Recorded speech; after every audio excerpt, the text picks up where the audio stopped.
ก็เจ้าให้เลือกว่า313131ก็ความเว้าภาษาลาวมันหลาย3เจียนเว้าต่อกัน3น้อยเด้อย่าไปอย่าไป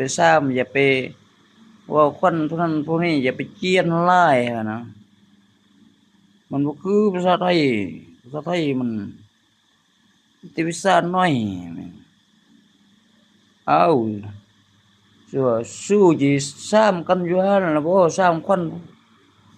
เพิ่นเว้าคนผู้นั้นผู้นี้เด้คือชนเผ่าไทยดำไทยแดงซ้ำคนผู้นั้นบ่ซ้ำคนผู้นี้บ่เว้าคนผู้อื่นบ่ซ้ำคนผู้อื่นบ่อ้าวรู้เจียนเรื่องผู้อื่นบ่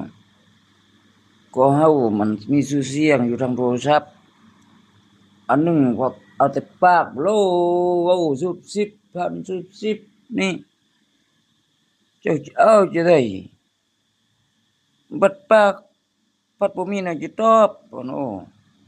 เวลาเขาบีบก็เรื่องกันเอานำเฮาเอาแต่นำเฮาอย่าสิเอานำเรื่องนำผู้อื่นตัวเองบ่เท่าซอกเฮาใส่หัวมันน่ะผู้ลงไปว่าตีเมียงกันไปไล่เมียงคือตุยๆเนาะ